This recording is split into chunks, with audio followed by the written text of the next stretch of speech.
ए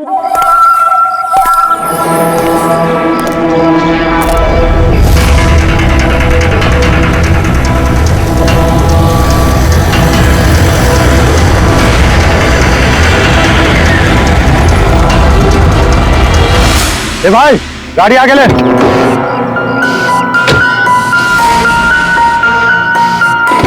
बोला ना तुझसे, गाड़ी आगे ले तो आगे ले। अरे भाई कैसे आगे लूं, गाड़ी खराब हो गई है ना। प्रॉब्लम बाद में देखना, धक्के मार के आगे लो पहले। अरे आप लोग भी मदद कीजिए। हम क्या मदद करें? जल्दी। इस आदमी को मैं पहचानता हूँ सर, इसका मतलब हमारी इन्फॉर्मेशन एकदम सही है। यानी कि वो रूट नाम का कंप्यूटर हैकर इसी जगह पे होगा, और वो रूट जरूर कोई खतरनाक प्लानिंग कर रहा है सर। चाहे कुछ भी हो जाए उसे जिंदा पकड़ना है, ये जानने के लिए कि उसका मिशन क्या है। और इस मिशन में तुम दोनों साइबर कॉप की आगे भी जरूरत लगेगी। तुम यस सर। यहाँ बाहर गेट पे खड़े रहना। Okay sir. नजर रखना। चलो।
सर कोई नहीं।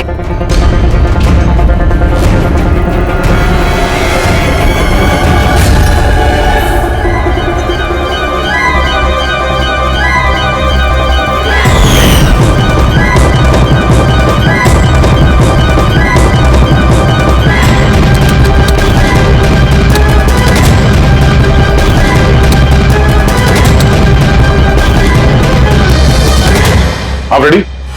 सर सब जगह देख लिया, यहाँ पे कोई नहीं है।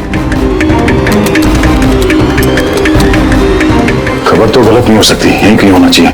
चलो देखते हैं।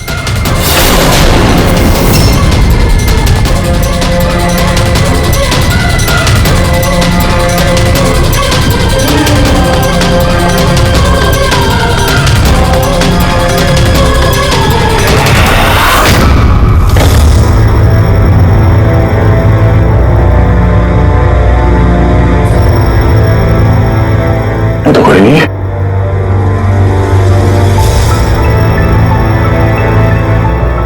शहर अभी भी गर्म है, लगता है यहाँ पे कोई था अभी। मगर सर एन मौके पे भाग कैसे निकला? सर हम लोग तो चारों तरफ से बंगले के अंदर घुसे, किसी को बाहर भागते हुए नहीं देखा है। सर? हाँ सर ये मॉनिटर देखिए, सर ये तो घर के आसपास की फुटेज चल रही, कहीं हमें देख के भाग तो नहीं गया?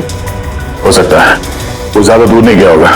जरा इस जगह को अच्छी तरह से चेक करो, और पूरी इस कंप्यूटर को चेक करो, देखो क्या मिलता है। तब तक मैं गेट पे जाके देखता हूं।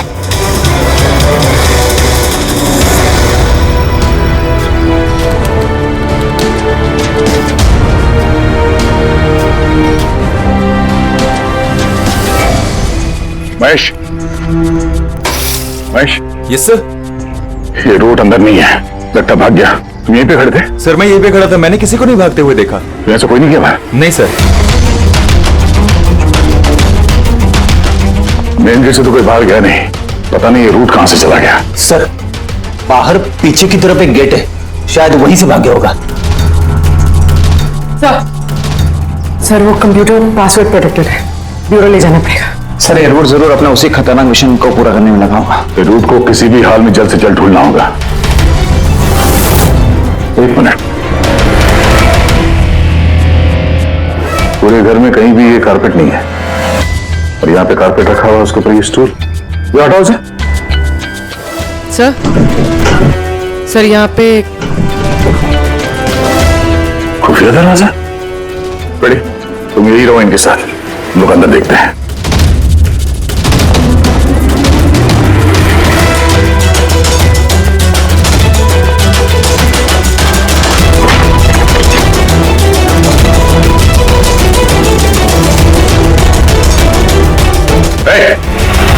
अब अगर अपने बचाव में कुछ कहना चाहती हो तो यही वक्त है। मुझे कुछ नहीं कहना, जो भी कहना मेरा वकील कहेगा। सर हमने इस रूट का कंप्यूटर सिस्टम एक्सेस कर लिया है और इंक्रिप्शन में भी सफल हो गए। कुछ पता चला? हाँ सर इसने पिछले कुछ दिनों में इंटरनेट पे भयानक वीडियोस पोस्ट किए हैं। डार्क वेब पर sir. Actually dark web internet की एक ऐसी काली जगह होती है सर, जहां पर हर मुजरिम अपने गैरकानूनी कामों को एक टेक्नोलॉजी की मदद से अंजाम देता है, जैसे हथियारों की तस्करी हो, किडनी की चोरी, या फिर किसी को मारने की सुपारी। सर ऐसा कोई भी काम नहीं है जो इस साइट पर नहीं होता है। समझ में बात नहीं आती, जब सब कुछ इतने खुले में होता है, सबको पता है, तो इसे रोकने के लिए हम कुछ करते क्यों नहीं? सर ये इतना आसान नहीं है। एक्चुअली इस साइट पर जाने के लिए आपको एक कंप्यूटर सॉफ्टवेयर की जरूरत होती है, जो चुनिंदा हाई प्रोफाइल मुजरिमों के पास ही होता है। जैसे कि ये रूट। Yes sir. और सर जैसे कि हमें पता है कि इस डार्क वेब पे आईपी एड्रेस और यूजर आईडी ये दोनों गुप्त रहते हैं। चलो दिखा कौन से वीडियो डाले हैं इस रूट ने।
अरे बाप रे, ये तो किसी डरावनी फिल्म का भयानक सीन है। ये सीन क्यों डाला डार्क वेब में? सर ये किसी फिल्म का सीन नहीं है, ये सब असली में हुआ है और किसी हीरोइन के साथ नहीं, बल्कि एक मासूम लड़की के साथ। जहां तक मुझे याद आ रहा है इसे स्नफ फिल्म कहते हैं ना?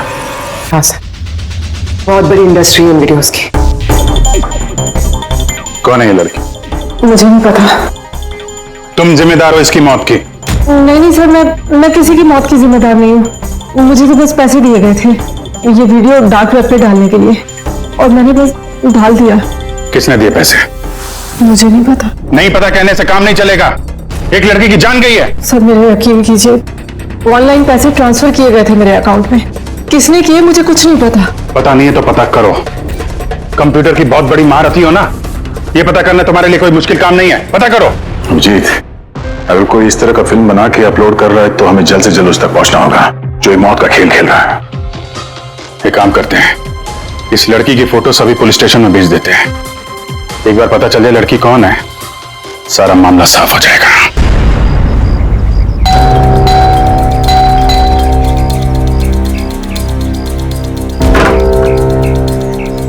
जी कहिए, किससे मिलना है? ये रिया का घर है ना? हाँ, मैं उसका पापा। आइए। वो हम लोग सीआईडी से हैं। आपके लिए एक बुरी खबर है। आपकी बेटी रिया अब इस दुनिया में नहीं रही। पता है, मगर आप उसके मौत के 10 दिन बाद क्यों आए हैं ये सब बताने? आपको पता है कि आपकी बेटी रिया की मौत हो गई है? आप उस कार एक्सीडेंट की इन्वेस्टिगेशन के लिए आए हैं ना, तो आपको ये तो मालूम पड़ा होगा कि रिया का तो फ्यूनरल भी हो गया है। एक मिनट, आप किस कार एक्सीडेंट की बात कर रहे हैं? वही जिसमें हमारी रिया चल बसी है। शेयर टैक्सी में वो पुणे जा रही थी। नहीं, रिया की मौत कार एक्सीडेंट में नहीं हुआ है। ये क्या कह रहे हैं आप? एक मिनट, ये रिया है। हाँ, ये रिया ही है। एक्सीडेंट वाले दिन उसने यही कपड़े पहने थे। एक मिनट, सॉरी बाबू, लगता है कुछ कंफ्यूजन है। आप जरा बताइए कि आपकी बेटी रिया का कार एक्सीडेंट कैसे हुआ था? शेयर टैक्सी में वो पुणे जा रही थी, 7 और लोग भी थे उसके साथ। तो रास्ते में उसकी गाड़ी का बड़ा भयानक एक्सीडेंट हो गया। पूरी कार आग की लपटों में झुलस गई। मरने वालों के तो चेहरे तक पहचान में नहीं आ रहे थे। तो आप लोगों ने रिया को कैसे पहचाना? उसके सामान के जरिए बस हम उसे पहचान पाए। आपने ये नहीं बताया कि ये फोटो कब की है? वैसे हम लोगों को भी पता नहीं कि ये फोटो कब की है, पर पता चलते ही हम आप लोगों को बता देंगे। लगता है रिया का ये एक्सीडेंट सिर्फ एक दिखावा था, उसकी मौत की असली वजह को छुपाने के लिए। सर, अगर रिया का कार एक्सीडेंट एक दिखावा था, तो वो बाकी के 7 लोग जो उसके साथ गाड़ी में थे, कहीं वो भी रिया की तरह ही तो नहीं मारे गए? हो सकता है। सबके परिवार वालों से मिलना पड़ेगा। किस्मत अच्छी थी हमारी कि जो 7 लोग एक्सीडेंट में मारे गए थे, उनमें से एक का अंतिम संस्कार नहीं हुआ था। देखते हैं डॉक्टर सालों के इस लाश से क्या सुराग निकाल पाते हैं। वैसे भी लाशें इतनी बुरी तरह से जल गई हैं कि चेहरा पहचान पाना मुश्किल है। तुम लोगों का शक एकदम सही था। ये लाश टोनी की नहीं। लग ही रहा था सर हमें, लेकिन ये कौन है कुछ पता चला? नहीं यार, ये तो पता नहीं लगा कि ये लाश है किसकी, लेकिन ये पता चला है कि इस आदमी को कैसे मारा गया। मैंने इसके बॉडी का स्कैन किया तो पता लगा कि इसके पेट में चाकू का बहुत गहरा घाव है। चाकू से? हाँ, चाकू का। और मुझे लगता है उस चाकू के वार की वजह से ही इसकी मौत हुई। मतलब चाकू से मारा किसी और को और उसे टोनी बता के एक्सीडेंट का हिस्सा बना दिया। ये गैंग आखिर करना क्या चाहता है? और इस आदमी की मौत 3 हफ्ते पहले हुई है। कार एक्सीडेंट हुआ 10 दिन पहले। वही तो, मतलब कार जब एक्सप्लोजन में जलाई गई, उससे कहीं पहले इस आदमी की मौत हो चुकी। 3 हफ्ते से इसकी लाश संभाल के रखी थी ताकि इस भयानक खेल को अंजाम दिया जा सके। याद है, काम करते हैं, जहां पे एक्सीडेंट हुआ था वहीं पे चलते हैं, पता करते हैं एग्जैक्टली उस दिन हुआ क्या था। मैं तो मजे से कार चला रहा था सर, और रेडियो पे गाने सुन रहा था। तभी अचानक से मैं जोर का धमाका सुना। मैं तुरंत अपने कार से निकला और मैंने देखा कि मेरी सामने एक कार आग की लपटों में जल रही थी। मुझे समझ में नहीं आ रहा था कि मैं क्या करूं। तो ये कितने बजे की बात है?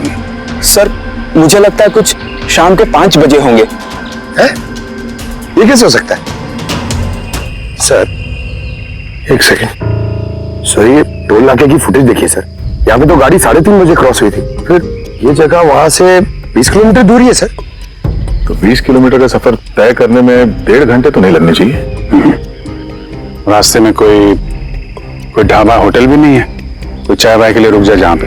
एग्जैक्टली। तो उस हिसाब से गाड़ी को यहाँ पे 4 बजे पहुंच जाना चाहिए था, अगर यहाँ पे एक्सीडेंट हुआ 5 बजे। इसका मतलब है ये जुर्म इस 1 घंटे में ही हुआ है। तो गाड़ी को उस समय कहीं ले जाया गया और इन सबको उतार के उसमें 7 लाशें रख दी गई। और उसके बाद गाड़ी को यहाँ पे लाके ब्लास्ट करवा दिया। सब प्लान था। सर, ऐसा लगता है इन सब लोगों को वहीं लेके गए जहां पर रिया को लेके गए थे, वो स्नफ फिल्म बनाने के लिए। जगह जल्द से जल्द ढूंढने होगी यार। पूर्वी ने एसएमएस भेजा, वो किसी पेड़ की फोटो है। हाँ पूर्वी। सर, ये पेड़ जिसकी फोटो भेजी है मैंने, इसे मोरिंगा ओलिफेरिया कहते हैं सर। हाँ सर, ठीक ऐसा ही पेड़ रिया वाले फुटेज में भी है। ये देखिए सर, उस फुटेज का स्क्रीनशॉट भेज रही हूँ मैं।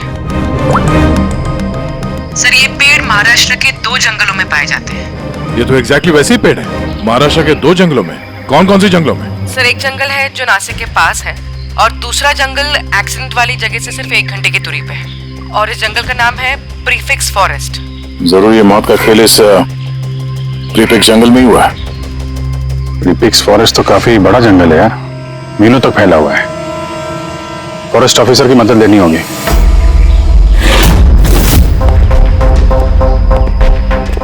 इस जंगल में ये सब हो रहा है, यकीन नहीं होता। क्या आपकी इंफॉर्मेशन पक्की है ऑफिसर? पक्की नहीं होती तो यहाँ तक आते नहीं हम लोग।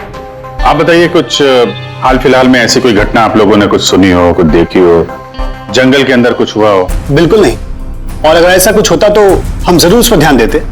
चलो कोई नहीं, फिर भी अपनी तसल्ली के लिए एक बार हम जंगल देखना चाहेंगे। श्योर। वैसे सर, आप लोग पूरा जंगल देखना चाहेंगे? क्योंकि मीलों तक फैला हुआ है ये, इसमें काफी वक्त लग सकता है। नहीं नहीं, हम पूरा जंगल नहीं देखेंगे।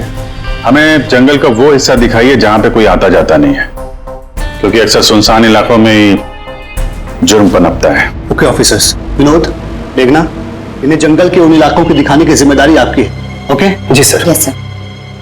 सर, एक सेकेंड। सर ये देखिए, सर ये जंगल का सबसे घना और सुनसान इलाका है। मेरी समझ से हमें यहीं से शुरू करना चाहिए। ठीक है, देखते हैं।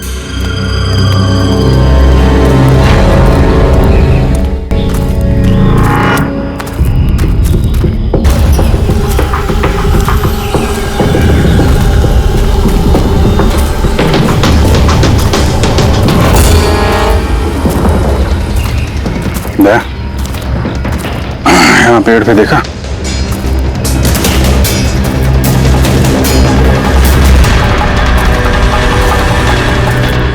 छोटा सा कैमरा। मतलब हम लोग सही जगह पे आ गए हैं। यही वो जगह है जहाँ पे वो फिल्म बनाई जा रही है। कैमरा ऊपर भी है, उस तरफ बैंड है।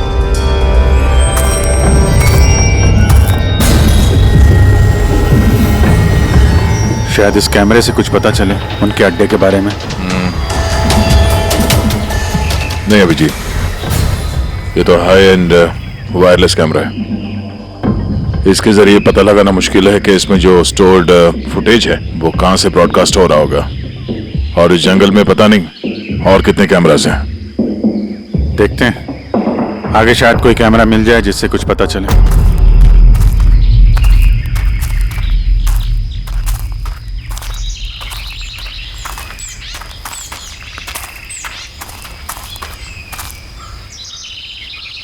सर, सही निशान देखिए। मुझे लगता है हमसे पहले यहाँ कोई आया है। हम लोग सही डायरेक्शन में जा रहे हैं।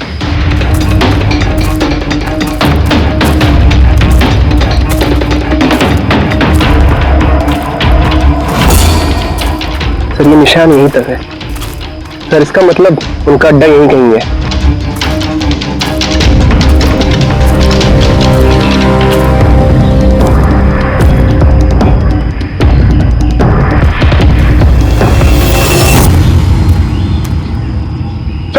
सर जल्दी आइए। एक मिनट सर, एक सेकंड। घबराओ मत, हम लोग सीआईडी से हैं। उठो। सर आप लोग सीआईडी से, मुझे बचा लीजिए सर।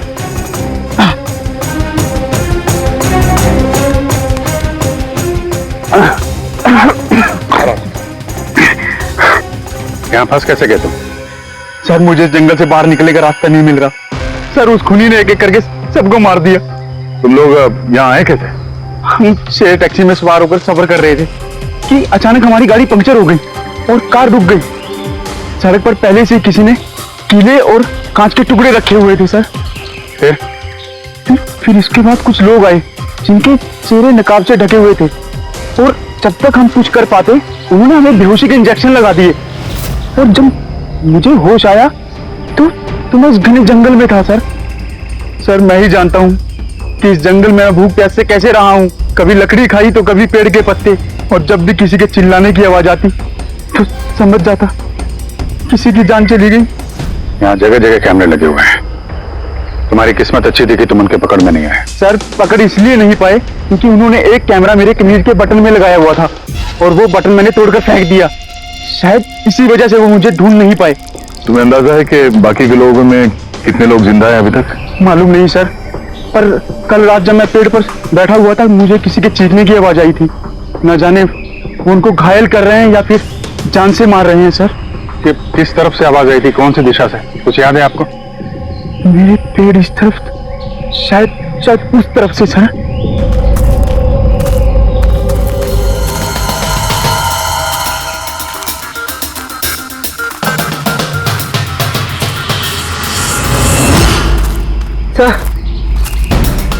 खून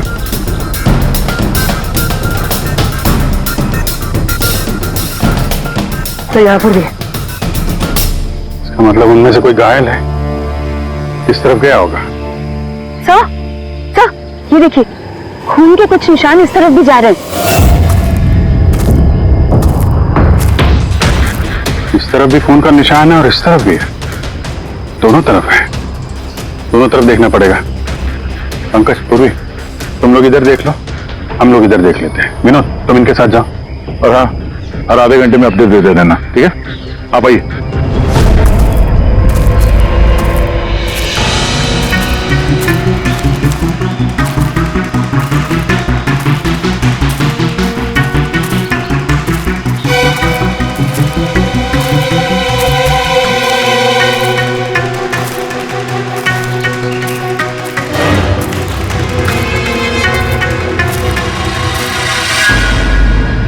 एक मिनट, वो क्या है?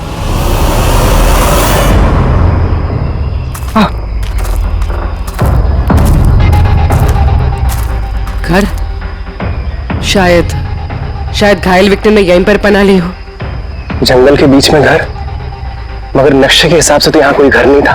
हो सकता है ऐसे फिल्म बनाने वालों को ऐसे लोकेशंस की जरूरत पड़ती है ताकि उन्हें कोई ट्रैक ना कर सके। हो सकता है उस घर में जो घायल आदमी है वही मुजरिम हो सकता है पंकज, और ये भी हो सकता है कि आगे और भी कैमरास लगे हों।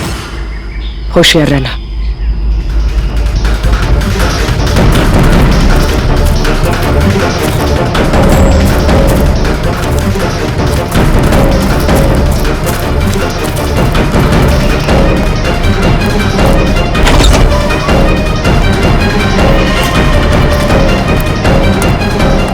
पंकज, टॉर्च।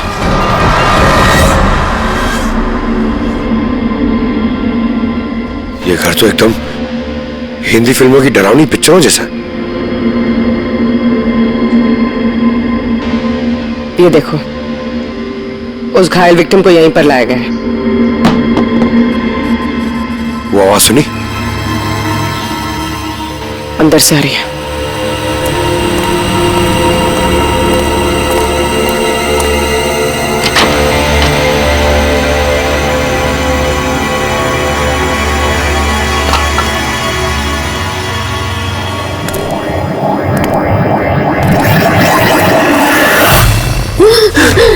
नहीं, छोड़ दो मुझे जाने दो।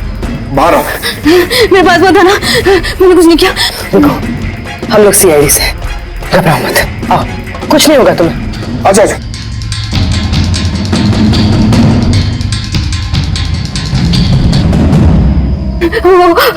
वो यहीं पे, वो यहीं पे। अरे पूर्वी, ये लाइट कहां से आ रही है? पंकज, मुझे कुछ दिखाई नहीं दे रहा। अरे पंकज सर, पूर्वी मैम, पंकज सर।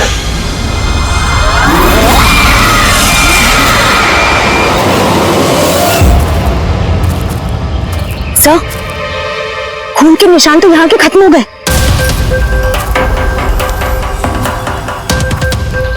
ऐसे कैसे हो सकता है? घायल आदमी अगर यहाँ पर आएगा तो यहाँ से अचानक कैसे गायब हो जाएगा? शायद वो उन मुजरिमों के हाथ लग गया हो, यहाँ इस पॉइंट पे पहुंचने के बाद। हो सकता है। पता नहीं मोहित के अलावा और कोई है जिंदा कि नहीं। 1 घंटा हो गया तो पूर्वी और पंकज का कोई फोन कॉल नहीं है।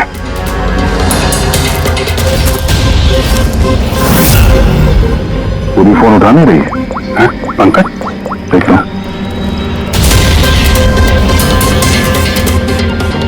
पंकज भी फोन नहीं उठा रहा है।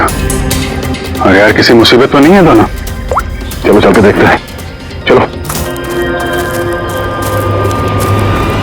यहाँ पे खून इस तरफ गए थे।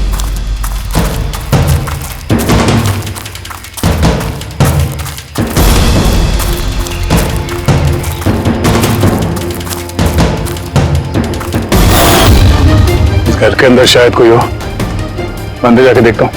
ठीक है, तब तक मैं यहाँ बाहर देखता हूँ।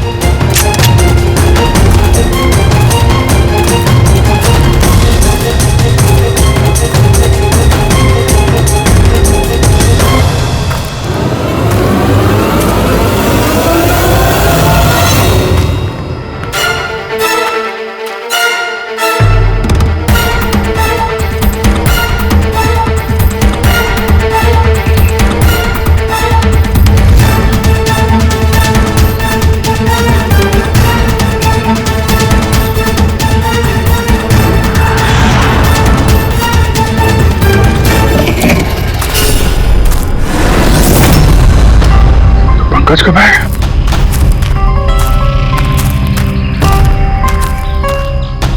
पंकज,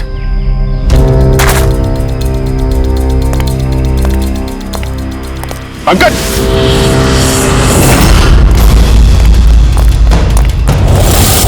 पंकज, पंकज, पंकज, कैसे? उठो, उठो, सर, उठो। क्या हुआ? हाँ? सर वहां पे वो घर में गए थे सर, वहां पे एक लड़की थी सर। हाँ, सब बात ही कर रहे थे सर। पता नहीं एकदम से इतनी रोशनी आई सर कि कुछ दिखने नहीं, कुछ समझ में नहीं आ रहा था। वो घर से जैसे जैसे मैं निकला बाहर, शायद यहाँ गिर गया सर, पता नहीं, कुछ समझ में नहीं आ रहा सर, एकदम चक्कर आ रहा है। और पूर्वी, विनोद, वो कहाँ है? सर वो लोग पता नहीं सर, अंदर थे, बाहर निकले पता नहीं सर। ओह नो, क्या हुआ क्या तुम्हें? ये ठीक है। पूर्वी और विनोद मिले? नहीं, उस घर के अंदर तो कोई भी नहीं। ओह गॉड, उन्हें कहीं कुछ हो ना गया हो।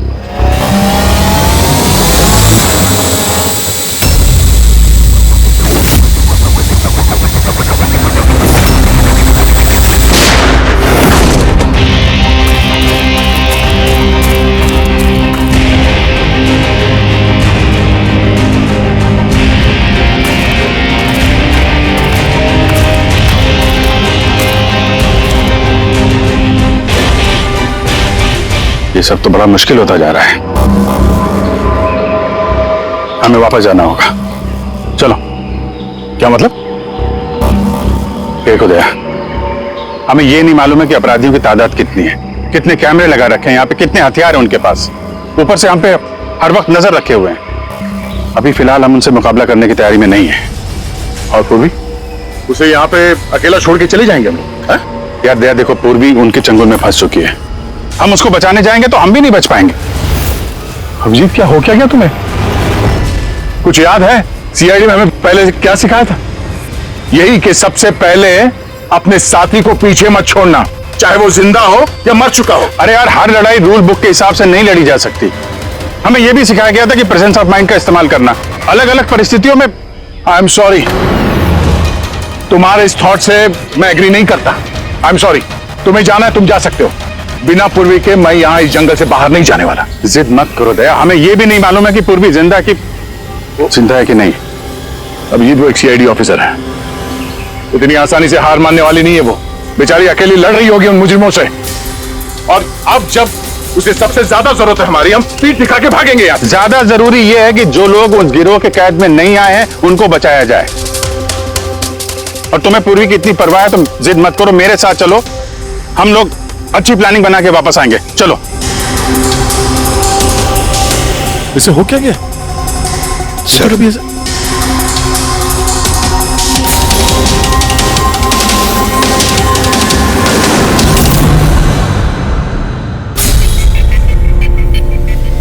सीआईडी के इतिहास में ऐसा पहली बार हुआ होगा कि सीआईडी किसी से डरकर दुम दबाकर भाग गई। हाँ सर, पहुंच गए आप? हाँ बस उसी जंक्शन पे रहिए, हम लोग आते हैं वहां पे। अरे सालुंके सर, आप यहाँ? मैं यहाँ।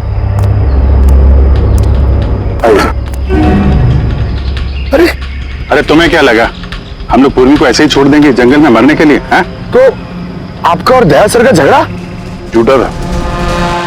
जब अभिजीत ने वहां पे कैमरा देखा तो उसने मुझे इशारा किया। पता नहीं और कितने ड्रोन लगा रखे होंगे हम पे नजर रखने के लिए। जो आदमी उस कैमरे के जरिए हम पर नजर रखे हुए था, उसकी आंखों में धूल झोंकना जरूरी था। इसलिए अब वो लोग ये सोच के बैठे होंगे कि हम लोग जंगल से निकल गए, थोड़े रिलैक्स भी हो जाएंगे। यही मौका है हम पे हमला करने का। अभिजीत ये ले, ये तुमने मंगाया था। ये क्या डिवाइस है सर? ये जैमर है पंकज। आसपास इस एरिया में जितने भी कैमरे होंगे सब जैम हो जाएंगे। अब वो हम पे नजर भी नहीं रख पाएंगे। और ये ड्रोन पे जो कैमरा लगा है, इसकी रेंज 7 किलोमीटर सिर्फ। बैटरी तो खत्म होने वाली है। इसका मतलब अगर हम इसे नहीं पकड़ते तो ये वापस उनके अड्डे पे जाता बैटरी बदलने के लिए। जरा आईपैड निकालना, नक्शा निकालो उसमें।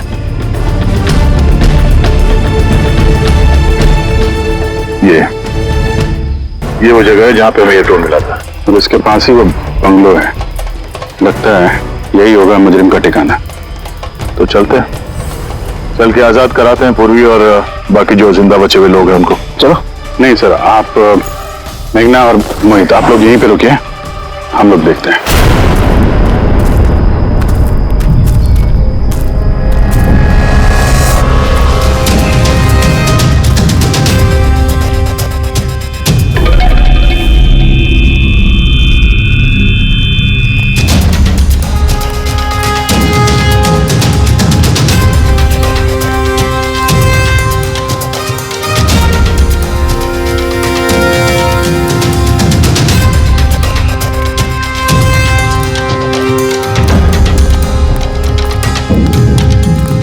अरे यार, पूरा सिस्टम बंद कैसे हो गया? देखना कुछ। जैसे आवाजें आ रही हैं। बंद कैसे हो सकता है पूरा सिस्टम?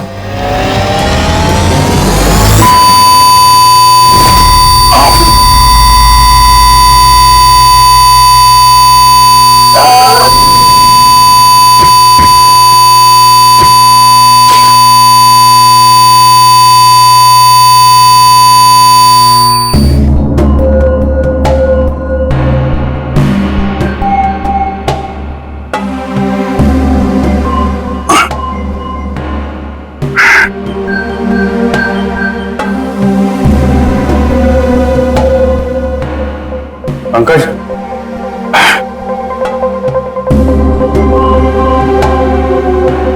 पंकज, हमारे स्वागत की पूरी तैयारी कर रखी थी इन लोगों ने। सर ये लोग अगर हमें मारना चाहते तो पहले ही मारते थे। हमें मारते हुए क्या ये फिल्म बनाना चाहते हैं?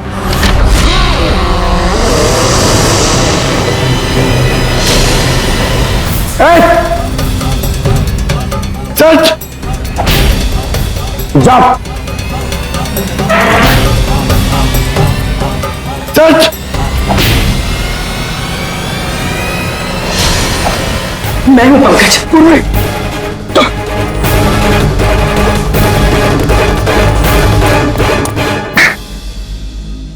तुम ठीक हो? हाँ सर। वो लोग किधर हैं? सर उस तरफ।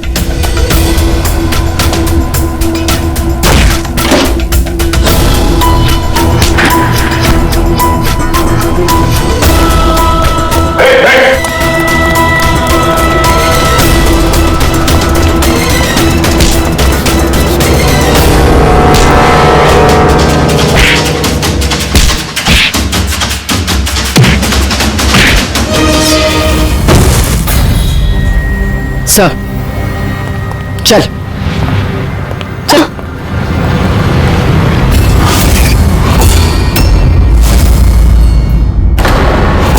मेघना, तुम? वाह, हमें तो लग रहा था कि हम मुजरिमों की आंखों में धूल झोंक रहे हैं। अब किसे पता था कि हम मुजरिम को अपने साथ ही लेके घूम रहे हैं। आप लोग यहाँ कैसे? किसने छुड़ाया आप लोगों को? सीआईडी को कैद करना इतना आसान नहीं। मौका देखते ही मैंने वो खिड़की तोड़ी और वहां से बाहर निकल गई।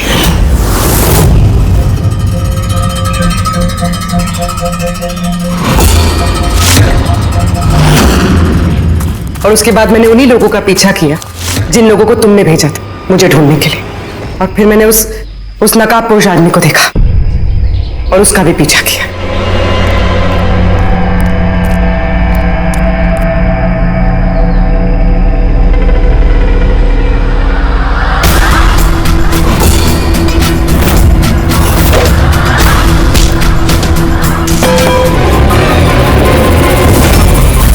कुछ देर बाद जब मुझे होश आया तो मैंने देखा कि मगर इससे पहले कि मैं बाकी ऑफिसर्स तक पहुंच पाती, तुम्हारी उस सोनिक बूम वाली आवाज ने इन्हें बेहोश कर दिया था। वो तो मेरी किस्मत अच्छी थी कि मैं दूर थी और उस आवाज का मुझ पर कोई असर नहीं हुआ। और फिर मैंने सोचा कि क्यों ना उस नकाब को ही मैं अपना हथियार बना लूं। जिस बेरहमी से तुमने लोगों की जान ली है, तुम तो औरत कहलाने के लायक भी नहीं हो। अब ये बताओ, तुमने ये सब किस लिए किया? ये सब मैंने पैसों के लिए किया है सर। जितने पैसे मुझे इस काम के लिए मिल रहे थे ना, उतना तो मुझे अपनी जॉब में 5 साल में भी नहीं मिलता। और वैसे भी क्या फर्क पड़ता है, रोज इतने लोग मरते हैं, अगर 2-4 और मर गए तो क्या हुआ? तुम्हें शायद मालूम नहीं है कि तुम कितनी बीमार हो। बाकी लोग कहाँ हैं जो तुम्हारे साथ में थे? मैंने किसी को कोई नुकसान नहीं पहुंचाया सर, इतनी भी बुरी नहीं हूं मैं। और वैसे भी मैंने कोई भी खून अपने हाथों से नहीं करा है। मुझे तो एक औरत ने करोड़पति बनने का ऑफर दिया था जो मैंने एक्सेप्ट कर लिया। कौन औरत? बहुत अजीब सा नाम था उसका।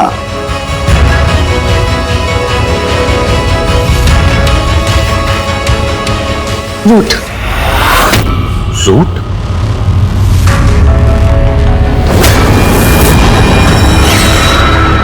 तो रूट है सबके पीछे मास्टरमाइंड।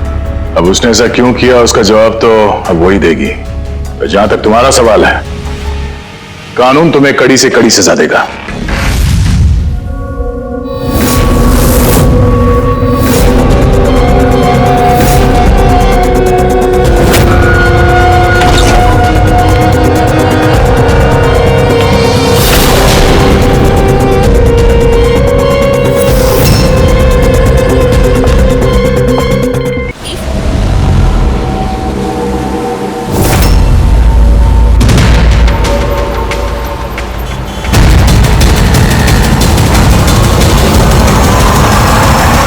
हमें अभी तक सोर्स का पता नहीं चला है, लेकिन इंफॉर्मेशन पक्की है। किसी मॉल के बाहर पार्किंग लॉट के पास एक गाड़ी खड़ी है, बम उसी में है।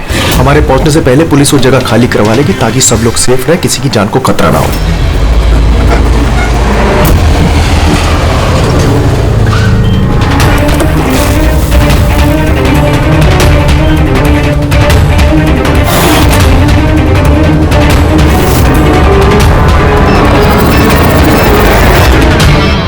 सर कुछ पता चला किस टाइप का बॉम्ब है? इसके बारे में कोई इन्फॉर्मेशन नहीं, शायद जिसने इन्फॉर्मेशन दी उसे भी पता नहीं था। क्या फर्क पड़ता है, वहाँ आसपास वैसे भी पब्लिक नहीं होगी।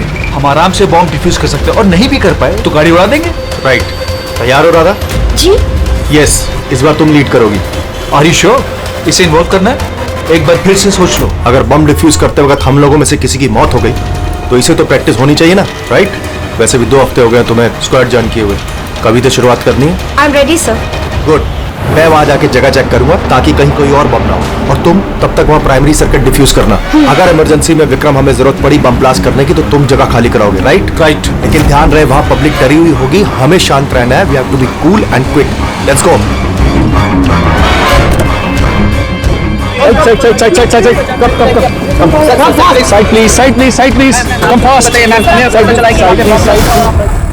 विक्रम तुम पैरामीटर चेक करो। Radha, you go on the left side पे जो कार है उन्हें चेक करो, ठीक है? Yes, sir. Okay Okay. All the best, calm and quick.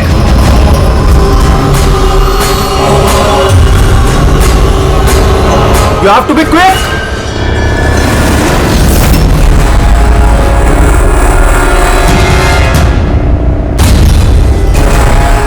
Clear Vikram, उनको हटाओ।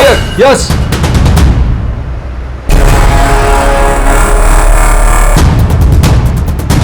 It's clear.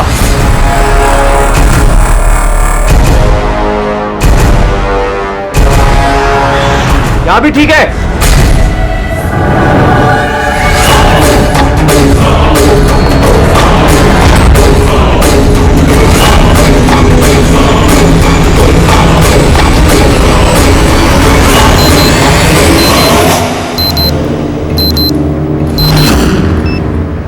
सर बॉम्ब मिल गया। गुड। काली गाड़ी के नीचे है। तुम सर्किट डिफ्यूज करना शुरू करो, मैं यहाँ देखता हूँ कोई और बम है क्या।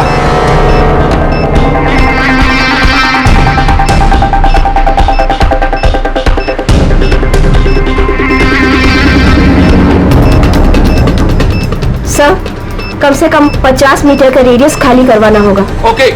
बम कैसा है? रेगुलर डायनामाइट यूज हुआ है, मैं डिफ्यूज कर दूंगी। Are you sure? Yes sir, 100%। I am confident. Go ahead, all the best.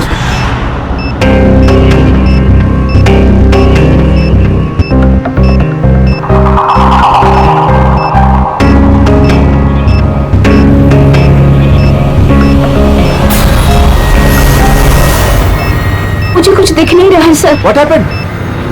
Sir मुझे कुछ दिख नहीं रहा है सर। क्या हुआ? What happened? चारों तरफ अंधेरा लग रहा है सर। ये क्या कह रही हो तुम? राधा, तुम ठीक तो हो ना? क्या हुआ? सर मेरी उंगलियां फंस गई बॉम्ब के वायर्स में। बॉम्ब कभी भी फट सकता है। Sir help Radha me. Cool, cool Radha cool.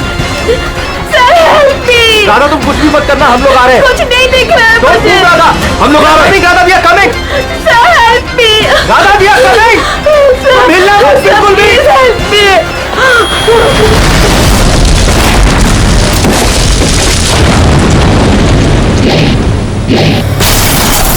ACP sir ने कहा कि जब तक पता नहीं चल जाता कि ये बॉम्ब किसने और क्यों रखा है, मीडिया से कुछ भी मत कहना।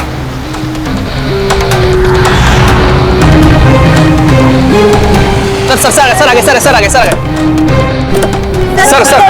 आप क्या बता सकते हैं इस बम ब्लास्ट के पीछे किसका हाथ है? सर और कहाँ बम होने की खबर है सर? प्लीज सर बताइए। प्लीज सर इस ब्लास्ट के पीछे किसी गैंगस्टर का हाथ है? सब बात बताएंगे। सर प्लीज बताइए हमारे दर्शकों को। एक मिनट प्लीज, हमें अपना काम करने दीजिए, हम आपको सब बताएंगे। बता दें, रिलैक्स। सर देखा आपने जैसे कि अभी सीआईडी वाले आए हैं और यहाँ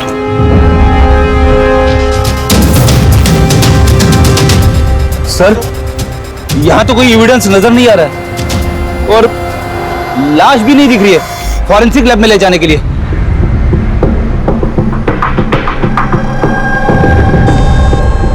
सर मैं विक्रम, मैंने ही आप लोगों को यहाँ फोन करके बुलाया। विक्रम, यहाँ पे एग्जैक्टली हुआ क्या था और जिसकी मौत हुई वो कौन थी? सर वो हमारी टीम मेंबर थी, बॉम्ब स्क्वाड की, राधा। तुम्हें किसी ने फोन करके बताया था कि यहाँ बॉम्ब है? वो हमारी हेल्पलाइन पे एक इंफॉर्मेशन आई थी और कोई नाम नहीं बोला, उसने बस ये कहा कि मॉल की पार्किंग लॉट में किसी गाड़ी में बॉम्ब है। तो बॉम्ब मिला? मुझे नहीं सर, राधा को मिला था और वो डिफ्यूज करने ही वाली थी कि ब्लास्ट हो गया और उसकी बॉडी के राधा सीनियर थी तुम्हारी? नो, मंदार सर हमारे सीनियर हैं, लेकिन इस बार राधा ही लीड कर रही थी। इस बार राधा लीड कर रही थी। और मंदार सर वो कहाँ है? सर वो हॉस्पिटल में है, उनको भी ब्लास्ट में चोट आई है जब वो राधा को बचाने के लिए उसकी तरफ भाग रहे थे। क्यों? क्या हुआ क्या था वहां पे? सर अचानक वो कहने लगी कि उसे दिखाई देना बंद हो गया। क्या मतलब कि उसे दिखाई नहीं दे रहा? तो वो बॉम्ब डिफ्यूज कैसे कर रही थी? नहीं सर, पहले उसने कहा कि उसे बॉम्ब दिखाई दे रहा है और वो डिफ्यूज करने जा रही है। सडन पता नहीं क्या हुआ, उसने कहा कि मुझे दिखना बंद हो गया और अचानक और गलती में बॉम्ब ट्रिगर कर गया। ये अचानक दिखना कैसे बंद हो गया? सर अगर लाश यहाँ पे होती तो एटोप्सी में पता चल जाता। राधा की लेटेस्ट मेडिकल रिपोर्ट होगी आपके पास? मेडिकल वगैरह तो कराते रहते होंगे ना आप लोग? जी वो चाहिए आप। Okay sir. और तुम्हारे हेल्पलाइन पे जिस नंबर से कॉल आया था उसकी रिकॉर्डिंग तो की होगी? हाँ सर, मैंने वो मंगवा भी लिया था। मुझे पता था कि आप लोगों को इसकी जरूरत पड़ेगी और ये सर। हेलो। हाँ हेलो। हेलो। वो मॉल के पार्किंग लॉट में गाड़ी खड़ी है, उसमें एक बॉम्ब है। आप लोग जल्दी आ जाइए। बोल कौन रहे हैं? बहुत लोग मारे जाएंगे, बॉम्ब को फटने से रोकना होगा। कौन बोल रहे हैं? प्लीज आप लोग जल्दी आ जाइए, तो ये कॉल ट्रेस किया कहां से आया था? नहीं सर, कॉल तो ट्रेस नहीं कर पाए। सर यानी फोन करने वाला ये नहीं चाहता था कि किसी को उसके बारे में पता चले। और ऐसा अक्सर तभी होता है जब कोई जानबूझ के ऐसा कर रहा हो। क्या मतलब? मतलब ये फोन कॉल शायद राधा को जान से मारने की साजिश थी। अच्छा, वो बॉम्ब कैसे था, कुछ बता सकते हैं? हाँ सर, वो राधा बता रही थी कि वो एक हैंडमेड बॉम्ब है, नॉर्मल डायनामाइट, और उसने मुझसे 50 मीटर रेडियस का एरिया खाली कराने को बोला था। सर शायद उस बॉम्ब में ही ऐसा कुछ था जिसकी वजह से राधा को दिखना बंद हो गया था। एक काम करते हैं, यहाँ जो भी एविडेंस है ये सब फॉरेंसिक लैब लेके चलते हैं, देखते हैं शायद सालुंके साहब हमारी कुछ मदद कर पाए। हाँ सालुंके, कुछ मिला? अरे बॉस, मिलने के लिए कुछ होना चाहिए ना। ना बॉडी है, ना बॉम्ब है, ये कुछ चीथड़े हैं और आप पूछे कुछ मिला क्या? सर ये जो राधा की मेडिकल रिपोर्ट थी उससे कुछ पता चला? आंखों में कुछ प्रॉब्लम हो या कुछ और? नहीं, आंखों में कोई प्रॉब्लम नहीं है। आई साइट 20/20 है बॉस। और ये MRI स्कैन ये भी क्लियर है, बाकी के सारे टेस्ट भी क्लियर है एकदम। सर तो हो सकता है ना कि टेस्ट करवाने के बाद उसे कुछ हुआ हो। देखो, राधा ने स्क्वाड 2 हफ्ते पहले ज्वाइन किया और ये रिपोर्ट्स 2 हफ्ते पहले की। अब 2 हफ्ते में तो ऐसी कोई बड़ी बीमारी नहीं हो सकती जिससे आंखों पर इतना तगड़ा असर हो जाए। सालुंके साहब, शायद टेंशन की वजह से हुआ हो। वो बॉम्ब डिफ्यूज करने के वक्त कभी कभी आंखों के सामने डर के मारे अंधेरा छा जाता है। नहीं रेडी, देखो इस स्क्वाड में ये उसका पहला एक्सपीरियंस जरूर था, लेकिन इससे पहले जिस स्क्वाड में वो थी वहां तो उसने 3-4 बॉम्ब डिफ्यूज किए ना, तो डरेगी तो नहीं ना यार वो। और सर उसका सामान चेक किया? ये भी सब क्लियर है यार, ये सब क्लियर है, कुछ भी नहीं मिला, ये कैसे हो सकता है सालुंके? बॉम्ब को देखकर कुछ तो पता चला होगा। हाँ बॉस, इतना पता चला है कि ये बॉम्ब किस किस्म का है, डायनामाइट है, और ये भी पता चला है कि किस चीज से बनाया गया। किससे सर? साबुन से। साबुन? क्योंकि साबुन भी एक पोटेंशियल बॉम्ब होता है, उसमें वो इंग्रेडिएंट मौजूद होता है जो अगर ढंग से पूरी तरह से एक्सट्रैक्ट किया जाए तो डायनामाइट बन सकता है। मतलब सालुंके, तेरे कहने के मुताबिक बॉम्ब बनाने वाले ने एक साबुन खरीदा और उस साबुन में से वो इंग्रेडिएंट निकाल लिया। एक नहीं बॉस, ढेर सारे साबुन। फिर कौन सा साबुन था वो? कौन सा साबुन हो सकता है? वो ऐसा साबुन होगा बॉस जिसमें रिंस लाइक की मात्रा सबसे ज्यादा होगी। अब पता लगाना पड़ेगा बाजार में ऐसा कौन सा साबुन है जिसमें ये रिंस लाइक सबसे ज्यादा मिलता है। सही कहा सर आपने। नॉर्मली हमेशा मैं ही लीड करता हूं। तो फिर राधा ने ऑपरेशन क्यों लीड किया? सर सीनियर होने के नाते मेरी भी रिस्पॉन्सिबिलिटी बनती है कि मैं अपने जूनियर्स को तैयार करूं। तो इसका मतलब है सिर्फ तुम जानते थे कि बॉम्ब डिफ्यूज करने के लिए सिर्फ राधा जा रही थी। आपका मतलब कि आप कहना क्या चाहते हैं कि मैंने राधा को? नहीं मंदार जी, ऐसी बात नहीं है, लेकिन आपको क्या लगता है किसने किया होगा? कोई ऐसा जिसे तुम्हारी टीम से कोई तकलीफ या दुश्मनी हो? सर बहुत से लोग हैं जो बम ब्लास्ट करना चाहते हैं और हम उनकी प्लानिंग फेल कर देते हैं, तो ऐसे में हमारे दुश्मन बनना बहुत आम सी बात है। किसी पे शक है तुम्हें? हाँ सर, 3 लोग हैं। कौन? सबसे पहले गिरी, राधा का ट्रेनर। सर बॉम्ब स्क्वाड में वो राधा को ट्रेन करता था। राधा की गलती की वजह से उसकी आंखें चली गई, इसके लिए वो राधा को जिम्मेदार समझता है। मैं खून करूंगा। एक आदमी जो देख नहीं सकता वो खून करेगा। तुम्हारी मेडिकल रिपोर्ट में लिखा है कि तुम हल्का हल्का देख सकते हो। सिर्फ कहने के लिए। धुंधले धुंधले कलर्स के सिवा और कुछ नजर नहीं आता। जो आदमी साफ देख नहीं सकता वो बॉम्ब कैसे बना सकता है?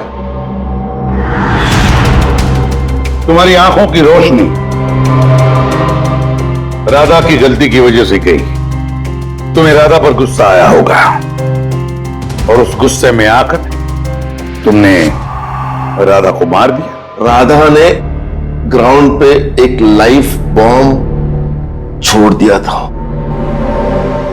उसे बचाने के चक्कर में मैं अपनी आंख खो बैठा। अगर मुझे इतनी ही मेरी फिक्र होती तो मैं राधा को कभी नहीं बचाता।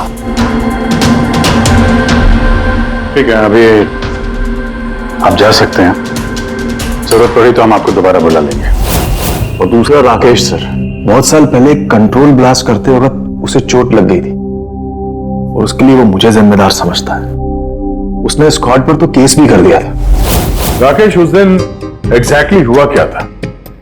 सर 3 साल पहले की बात है। हमें किसी ने फोन करके खबर दी थी कि बिल्डिंग में बॉम्ब है। मैं तो बिल्डिंग में ही फंसा था। स्टोर रूम में लगातार 36 घंटों से काम कर रहा था। सर मैं इतना थका था कि स्टोर रूम में नींद आके मैं वहीं सो गया था। हम बम डिफ्यूज करने की कोशिश कर रहे थे लेकिन हो नहीं पा रहा था। मजबूरन हमें बिल्डिंग खाली करवानी पड़ी और मैं उस वक्त नया था और जल्दबाजी और जोश में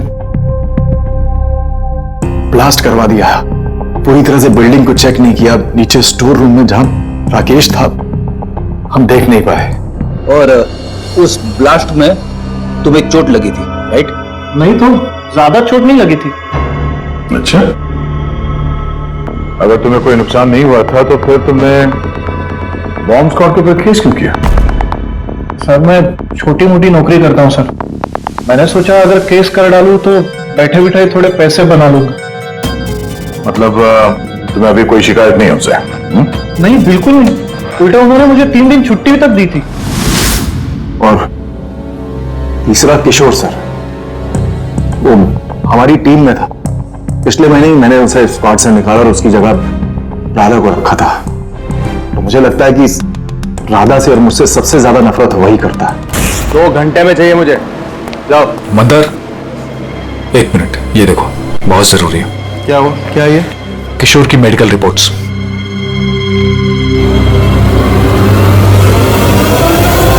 What the hell is this, किशोर? पिछले मिशन में तुम ड्रग्स लेकर आए थे। तुम्हें पता है तुम्हारी वजह से कितने लोगों की जान जोखिम में आ सकती थी। I'm so sorry सर, दोबारा ऐसी गलती नहीं होगी। Shut up! शुक्र मनाओ कि मैं तुम्हें पुलिस के हवाले नहीं कर रहा हूं। किशोर, जब तक तुम्हारी ड्रग्स की अलग छूट नहीं जाती मैं तुम्हें अपनी टीम में नहीं रह सकता। You're fired now, get out! उनको लगा कि मैं काम का प्रेशर झेल नहीं पा रहा हूं और ड्रग्स की मदद ले रहा हूं। बस मंदार ने मुझे काम से निकाल दिया। और फिर कुछ ही दिनों में तुम्हारी जगह ले ली राधा ने। तुम्हारा खून खौल उठा, तुम गुस्सा करने लगे राधा पर। नहीं सर, गलती तो मेरी ही थी। मंदार ने तो वही किया जो उसके ड्यूटी में बोला। मैं अपने जॉब को वापस पाने के लिए जो भी लीगली कार्रवाई कर सकता हूँ कर रहा हूँ। और मुझे राधा से भी कोई तकलीफ नहीं थी कभी भी। अच्छा, ठीक है, अभी तुम जा सकते हो। शहर छोड़ के मत जाना।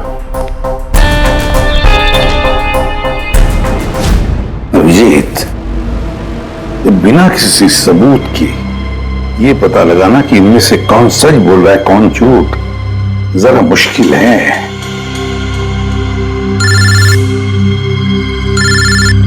साळुंखे? हाँ बोल साळुंखे। बस पता चल गया कि वो बॉम्ब कौन से साबुन से बना था। नाम बता जल्दी। ग्लो नानो साबुन का, और बस उसमें भी जो सबसे ज्यादा खुशबू वाला ग्लो साबुन है उसमें केमिकल सबसे अधिक मात्रा में। बस thank you Salunkhe, great work. एक बॉम्ब ब्लास्ट में हुई मौत के बारे में कुछ पूछने आए हैं हम आपसे। बॉम्ब? सर बॉम्ब से मेरा क्या लेना देना?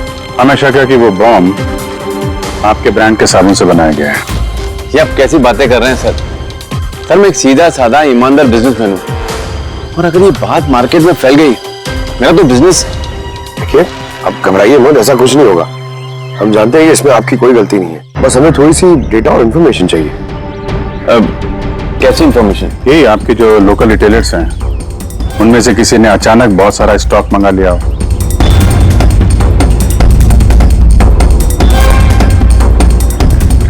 ये क्या हुआ? कोई गड़बड़ है? एक सुपरमार्केट है जिससे हम माल सप्लाई करते हैं, लेकिन उसने अपना रेगुलर स्टॉक 2 हफ्ते पहले ही मंगवा लिया था। उसका पूरा स्टॉक खत्म हो गया था इसलिए। उसके अलावा बाकी पूरे महीने के सेल्स बिल्कुल नॉर्मल है। जरूर किसी ने होलसेल में सारा स्टॉक खरीद लिया होगा, तभी 2 हफ्ते पहले खत्म हो गया। जिसने भी ये खरीदा है हमारा खूनी वही है।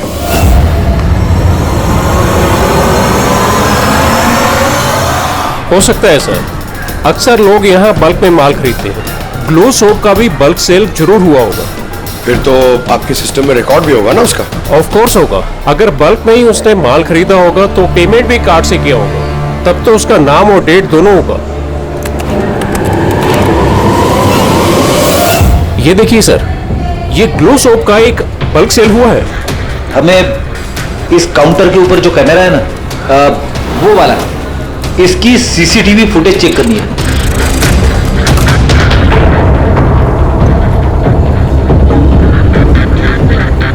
सर, चेहरा छुपाने की कोशिश कर रहा है।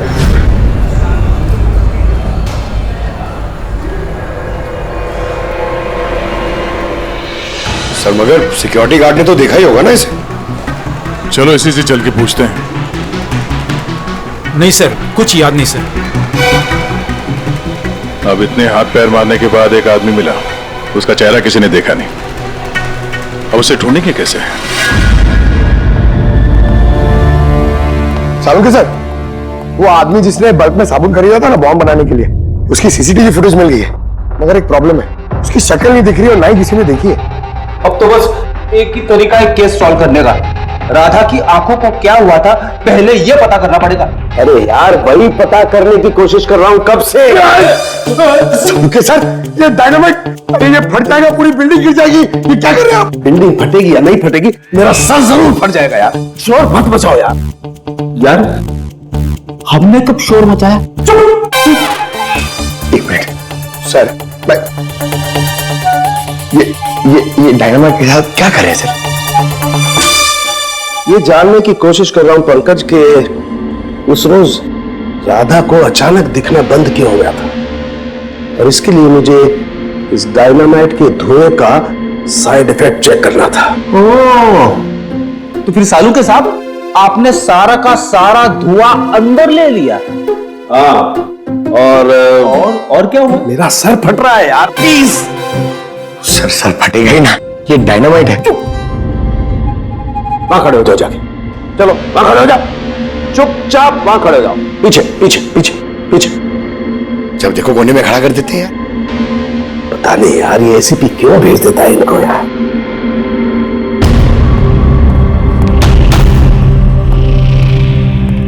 रख दो।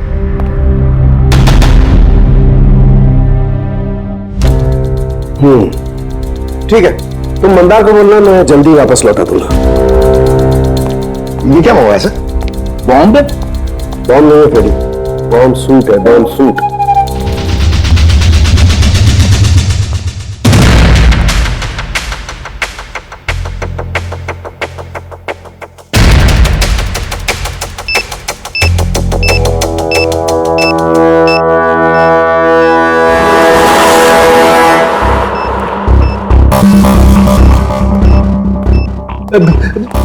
ये सब क्या है? देखिए सालुंके साहब, आप बहुत बड़ी रिस्क ले रहे हैं। सर, हमें लग रहा है कि हम लोग आपको डिस्टर्ब करें। ये बॉम्ब डिफ्यूज कर लो आप, इसके बाद हमें बुला लेना। चलो चलो, रुको, कुछ नहीं होगा। ये बॉम्ब असली है, लेकिन इसका ट्रिगर असली नहीं है। मैं सिर्फ ये जानने की कोशिश कर रहा हूं कि राधा जब इस बॉम्ब को डिफ्यूज कर रही थी तो ऐसा क्या हुआ कि उसकी आंखों के आगे अंधेरा छा गया। समझे? कुछ नहीं होगा, खड़े रहो चुपचाप।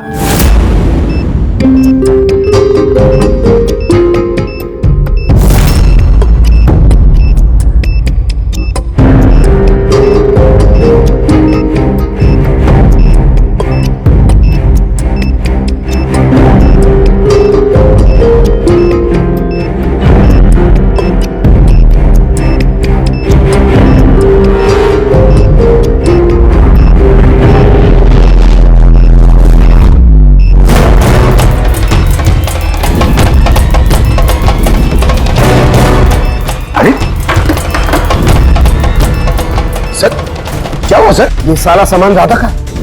हाँ सर, आंखें आंखें आंखों में कुछ गड़बड़ है। बॉम्ब स्क्वाड का लीडर मंदार है। हाँ, सारे ऑपरेशंस वही लीड करता है। हाँ सर, मगर इस बार राधा लीड करी थी। राइट, ये बॉम्ब राधा के लिए नहीं है। सर उनके साथ फिर किसके लिए? मंदार, उसका असली टारगेट मंदार है। जैसा कि हमेशा होता है, एक आदमी पैसेंजर के जैसे बस में चढ़ता है, बैग रखता है और चला जाता है। दूसरे पैसेंजर को शक हो गया था और पीछे से आवाज देने पर भी नहीं रुका था वो।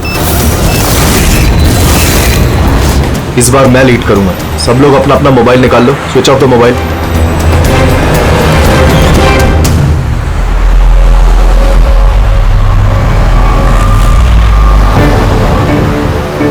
Not reachable, not reachable.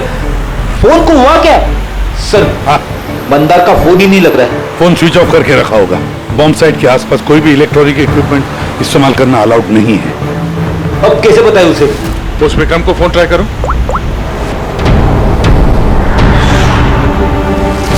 Sir उसका भी फोन नॉट रीचेबल आ रहा है।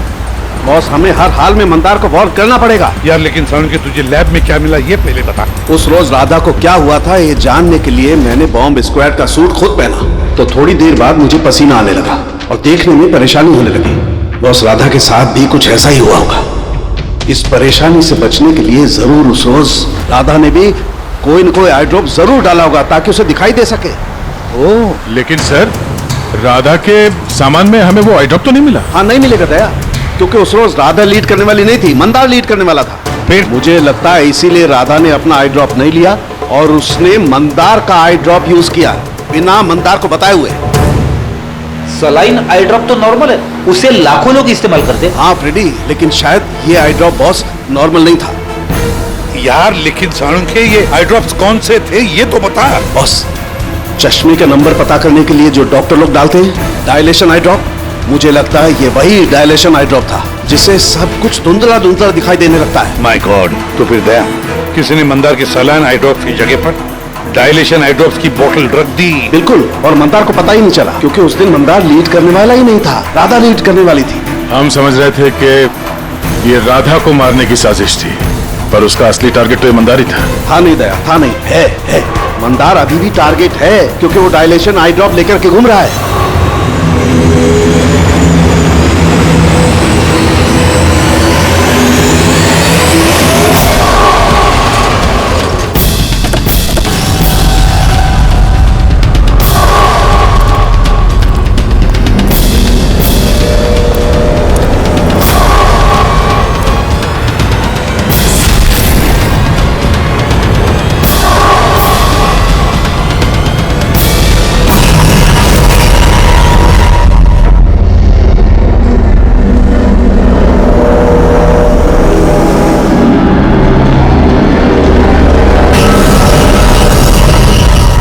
चलो पीछे हो जाओ।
Vikram, I got the bomb. Okay, कितना पेलोड होगा?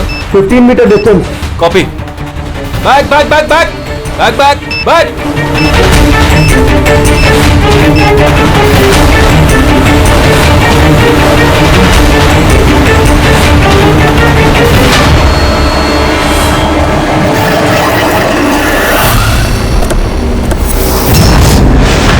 विक्रम, विक्रम रुको, मंदार की जान को खतरा है। What? रोको उसे। मंदार है कहाँ? Inside the bus. उसने वो आई ड्रॉप यूज किया? हाँ, वो जब भी टीम लीड करता है आई ड्रॉप यूज करता है। पर बात क्या है? Mandar, can you hear me? Mandar, Mandar, Mandar, मैं एसीपी प्रद्युमन बोल रहा हूँ। मंदार, अभी क्या मैं बाहर निकला हूँ? अभी इसी वक्त। मंदार, विक्रम, मुझे कुछ दिखाई नहीं दे रहा। व्हाट? ये एंटी डायलेशन ड्रॉप है बॉस, इससे मंदार को दिखाई देने लगेगा, लेकिन जल्दी करनी पड़ेगी। मंदार, कैन यू हियर अस? मंदार, एक मिनट सर, मैं देखता हूँ। नहीं सर,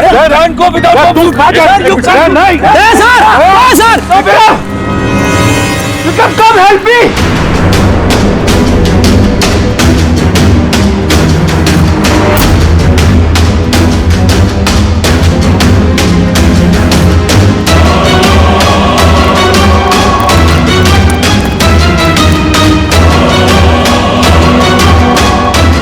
विक्रम, मेरी आंखें जल रही है।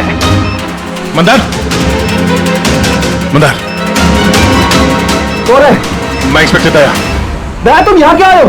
तुम जाओ यहाँ से, यहाँ खतरा है। अरे मंदार, तुमने आंखों में गलत आई ड्रॉप डाला है, इसलिए तुम्हें दिखाई नहीं दे रहा। अरे दया, तुम जाओ यहाँ से। मैं ये आई ड्रॉप लेके आया हूँ, इसे डालो, साफ दिखाई देगा। सर ऊपर करो। एक मिनट, एक मिनट, एक मिनट, हिलना नहीं, हिलना नहीं। दया, क्या कर रहे हो तुम? यार, आई ड्रॉप डाल दो, साफ दिखाई देगा। ओके, आँख खोलो, जल्दी डालो। हाँ। माय गॉड, वो क्या रहा है अंदर? दया, दया! अरे दया, तुम्हें यहाँ नहीं आना चाहिए था। ठीक है, मेरा हाथ फायर में फंसा, ये खतरनाक बम है। ओके, ओके, कुछ नहीं होगा। तुम्हें दिखाई दे रहा? अब बेटर है। एक मिनट, एक मिनट। Okay, fine. जल्दी जाओ तुम यहाँ से। दया, निकलो यहाँ से। दया, क्या हुआ? तुम ठीक हो रहे? हाँ सर। और Mandar? Is okay, I drop डाल दिया, इसे दिखाई दे रहा है। तो फिर बाहर क्यों नहीं लेकर आए उसे? सर, वो बॉम्ब डिफ्यूज कर रहा है। ओह गॉड!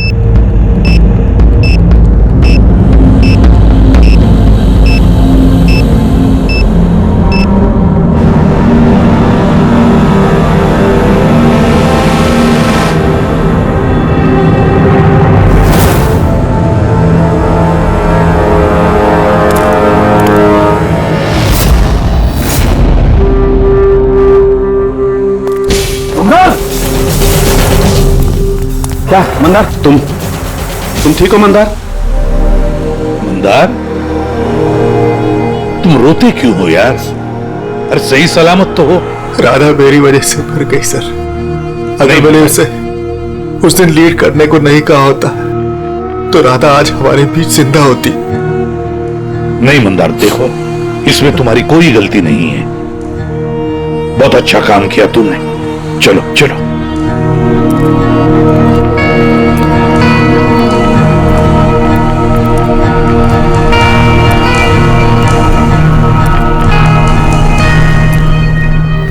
एक बात तो साफ है सर, इन तीनों में से जिसने भी वो बॉम्ब लगाया वो राधा के लिए तो नहीं था, मंदार के लिए बॉम्ब लगाया था। सर, यानी ये गिरी तो नहीं हो सकता, क्योंकि इसे मंदार से कोई प्रॉब्लम नहीं थी। तो बच्चे ये दोनों, किशोर और राकेश। सर, ये राकेश ही होगा सर। ये हमें दिखा रहा था कि इसे गुस्सा नहीं आता है, मगर अंदर से ये भरा पड़ा था गुस्से से। इसी ने किया होगा। नहीं नहीं नहीं, ये नहीं हो सकता। ये तो एक नंबर का डरपोक इंसान है सर। ये किशोर होगा, टीम से निकाला गया, बेइज्जती बर्दाश्त नहीं कर सका, ले लिया बदला। किशोर और राकेश, इन दोनों में से खूनी वही है जिसने मंदार के आई ड्रॉप्स बदल दी। अब सोचना यह है कि इन दोनों में से वो कौन है जो बड़ी आसानी से बॉम्ब स्क्वाड के ऑफिस में आ जा सकता है, राकेश या किशोर? मंदार जी, आपने अपना आई ड्रॉप आखिरी बार कब यूज किया था? 2 हफ्ते पहले। उसी दिन राधा ने हमें ज्वाइन किया था और एक मॉल से बम का अलर्ट आया था जो कि फॉल्स निकला। तो उस दिन आई ड्रॉप डालने के बाद आपको देखने में कोई तकलीफ हुई थी? जी, उस दिन मैंने आई ड्रॉप यूज किए थे, लेकिन तकलीफ कुछ नहीं हुई। मतलब उस दिन और राधा की मौत वाले दिन के बीच में किसी ने आपका आई ड्रॉप बदल दिया है। कौन कर सकता है ऐसा? हमें किशोर को शक है। किशोर पे? जी हाँ, क्योंकि वही एक ऐसा आदमी है जो आसानी से बॉम्ब स्क्वाड के ऑफिस में आ जा सकता है। बाय द वे, आप अपना आई ड्रॉप रखते कहाँ पे? जी, लॉकर रूम में।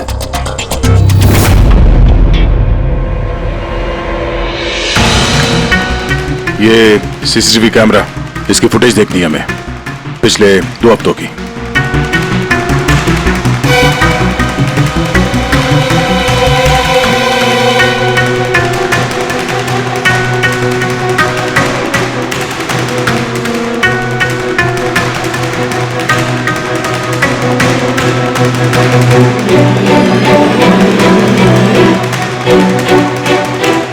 एक मिनट से रिमाइंड करो उसको। क्या हुआ सर? ये आदमी क्लीनिंग वाला ट्यूसडे को दूसरी बार भी आया है, 2 बार। देखो। हाँ सर, 3 घंटे में तो 2 बार आ चुका है। वैसे तो वो सिर्फ 1 ही बार आता था। ये दूसरा क्लीनर ऐसा लग रहा है कि जानबूझ के अपना चेहरा कैमरा से छुपा रहा है, और इसकी हाइट बॉडी भी पहले वाले से मैच नहीं होती। एक बार भी इसने अपना मुंह कैमरे की तरफ नहीं किया। राधा ने किशोर को पहचाना क्यों नहीं? क्योंकि राधा के स्क्वाड ज्वाइन करने से पहले मैं किशोर को अब निकाल चुका था।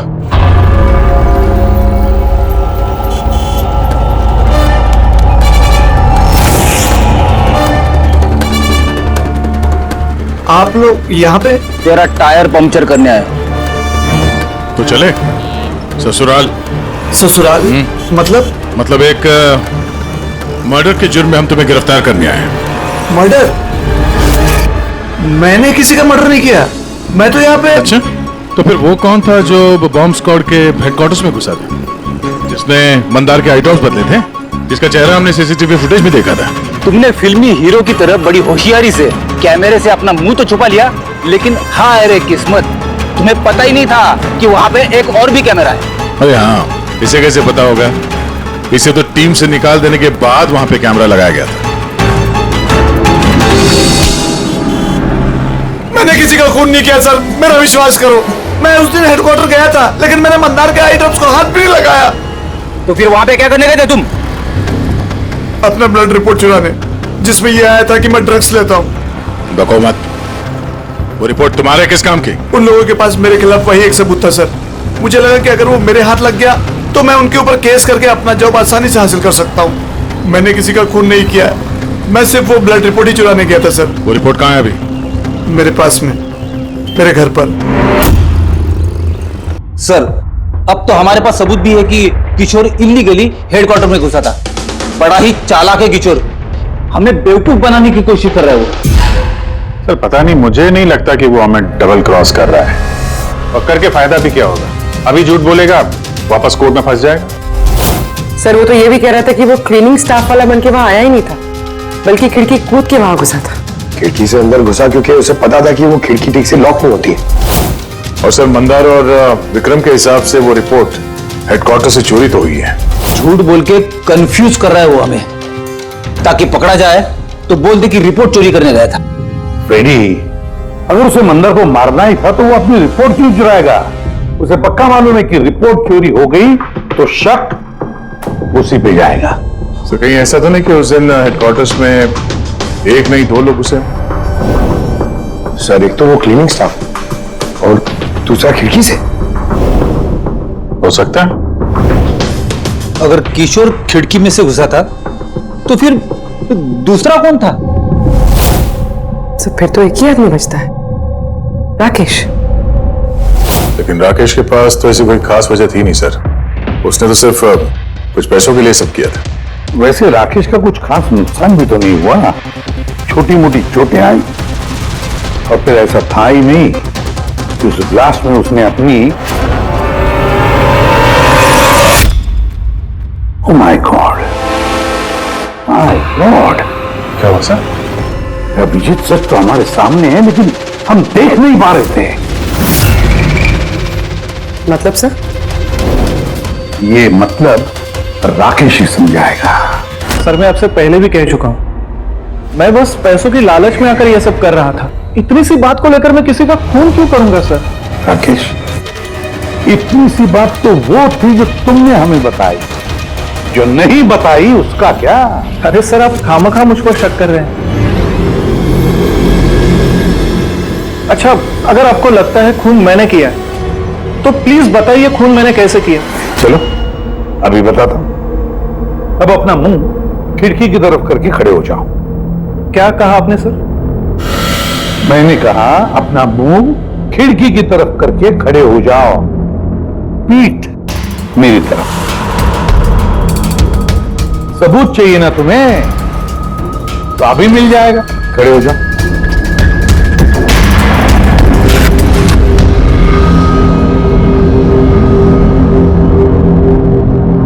राकेश, ये खून तुमने किया है।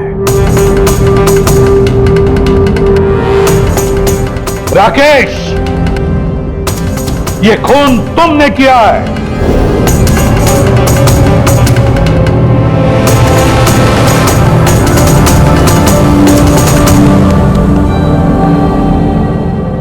क्या हुआ सर?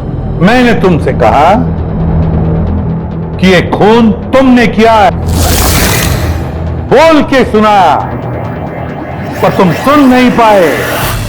और फिर सुनते भी कैसे? उस ब्लास्ट, उन छोटी मोटी खरोंचों के साथ, चोटों के साथ तुम्हारी सुनने की शक्ति भी निकल गई, खत्म हो गई सुनने की शक्ति तुम्हारी। और इसीलिए उस मॉल जब उस सिक्योरिटी वाले ने तुमसे कुछ कहा तो तुम्हें समझ नहीं आया। उसी तरह जैसे राधा ने जब कहा कुछ, तब भी तुम नहीं समझे, क्योंकि तुम्हारी पीठ राधा की तरफ थी। और जब राधा तुम्हारे सामने आई तो तुमने उसका लिप रीडिंग किया, उसकी होठों की मूवमेंट से समझ लिया कि वो क्या कहना चाहती थी। और फिर जब हेल्पलाइन पर तुमने कॉल किया तो धार धार धार धार धार धार धार धार बोलकर अपनी बात खत्म कर दी।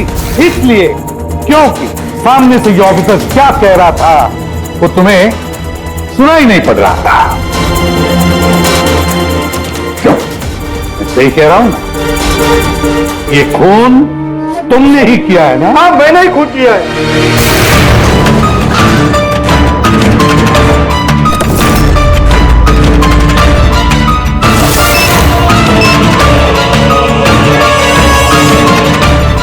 अब मैंने ही लगाया था बॉम्ब, बदला लेना था मुझे मंदार से। इसकी वजह से बहरा हुआ हूं मैं। कोर्ट ने भी मेरी केस डिसमिस कर दी। कोई मेरी बात सुनने को तैयार नहीं था। तभी मैंने डिसाइड किया, तेरे कसम खाई कि मेरे साथ जो अन्याय हुआ है उसका बदला मैं खुद लूंगा। लेकिन तुम्हें कैसे पता चला कि मंदार वो आई ड्रॉप यूज कर रहा था? कुछ हफ्तों पहले मैंने उनकी हेल्पलाइन पे कॉल करके बॉम्ब के बारे में झूठी खबर दे दी। मंदार भी आ गया अपनी टीम को लेकर वहां पे। मैं उनका काम गौर से देख रहा था। तभी मैंने देखा मंदार अपनी आंखों में वो आई ड्रॉप्स डाल रहा है और मैं समझ गया मुझे क्या करना चाहिए। मेरे बदले को अंजाम देने का रास्ता मुझे मिल गया था। तुम्हारे बदले की जिद ने एक मासूम लड़की की जिंदगी छीन ली, जो अपनी जान खतरे में डाल के लोगों की जान बचाया करती थी। उसको मार दिया तुमने। बहुत गलत किया तुमने राकेश। कानून तुम्हें कड़ी से कड़ी सजा देगा, शायद फांसी।